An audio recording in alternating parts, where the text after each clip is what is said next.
Welcome to the OC Sports Arena. If this is your first time for seeing this video, we are diving into the world of sports. We bring you the review and preview of football analysis, and we also talk about the post-match analysis.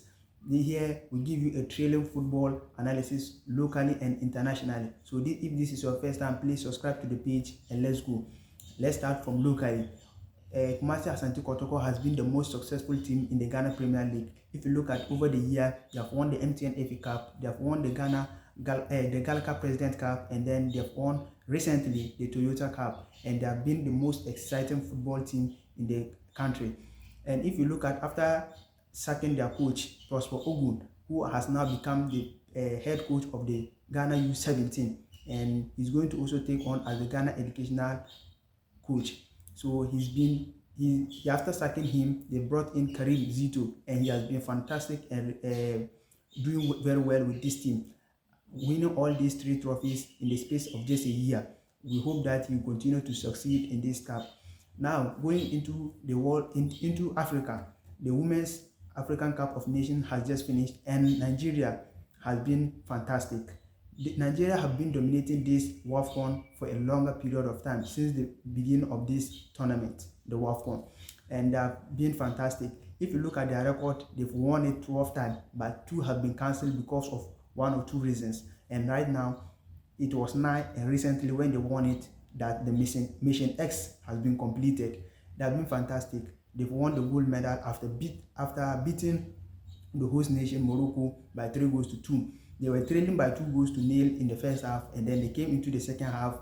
They ridiculously turned everything around on their side. And Ghana Black Queens have also done massively well, because under new management, under new team, with new players coming into the team, they did a fantastic job, because they went on to win the bronze medal, and that is a fantastic job for the Black Queens. I think they deserve a massive shout out, because for the first time going into tournament like this, you don't know what you expect, but you really did a great job. Their former coach Noor Haptel, who left the Black Queens to go and join the Zambian team, have been disgracefully knocked out by Nigerians after they were beaten by 5 goals to nil. I think this is very ridiculous, and I think Ghana will continuously laugh at this team. And we are done with the African sport, and now we are going internationally. If you look into the international world of football, it's been ridiculously fantastic, especially if you look at the transfer window. It is back and forth. Let's go straight into the England Premier League, where we have Arsenal, who have bought a striker, and you all know him. It's Victor Goyakares. This guy has been fantastic for Sporting CP, and right now he's into the Mikel Arteta project. And I don't think Mikel Arteta, starting from next season, have any excuse for not winning trophies, because Arsenal have built right from defense, midfield, and then attack. So there's no reason for Mikel Arteta going trophyless next season again, because they bought, even from keeper, they've bought a keeper Arrizabalaga, a backup for David Raya. Now in defense, they've gotten Masquera from Valencia, which is very good for them, even if he's going to come out as a backup for both Saliba and then Calafiori or Ben White. It's going to help Arsenal a lot. And then if you look at the midfield, they bought they have Martin Odegaard, and then they bought Norgard from the same Premier League team. So it's going to be an interesting time. And right now there's Victor Goyakares. So no any excuse for Arsenal. If they go trophyless, then I think Mikel Arteta should be sacked from the team. Now on to the next story is Pep Guardiola. Pep Guardiola is really fantastic. The citizens are back with training. If you look at them, yeah, they are back. And after they are back, Pep Guardiola has some interview to respond, where he was asked about Lamine Yamal and Lionel Messi. And you know this man, if there's any man who plays Lionel Messi a lot, then it should be Pep Guardiola. He said Lamine Yamal should not be compared to Messi yet. They should give him about 10 to 15 years. Maybe at that time we can compare him, or we can say he's better than Messi.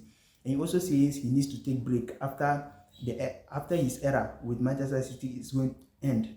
He's going to take a break, 1 year, 2 years, 5 years, 8 years, or even 10 to 15 years. That is what Pep Guardiola says.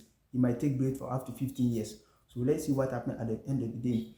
And the last story is going to be the La Liga Santander. They have been fantastic. There's a new rule coming there, which says that the coach is allowed to ask for review of the VAR twice in a match. I think this is a good project because it will allow not allow that ridiculous where we say teams are being biased to each other. So if the coach asks, it will be a fantastic game. And then the other one is that I don't think there's any team that will dominate La Liga the way Barcelona, Real Madrid, and Atlético Madrid are dominating. Because if you look at the transfer window, it's very ridiculous in La Liga. Look at Barcelona, who have the most list of spending, 25 million, followed by Real Madrid with 155 million, then Atletico Madrid 167 million. And you expect any team who has not bought any player to compete with these people? How is it possible? I don't think it's possible. So this is the end of your sports analysis. Here is your Osis man, and then Luis Diaz from Liverpool has also completed his move from Liverpool to Bayern Munich, and I think with that sale of amount of money, Liverpool will be getting the edge to sign Alexander Isak. So let me know your thoughts about my predictions and what is going to happen next season. All right, stay safe.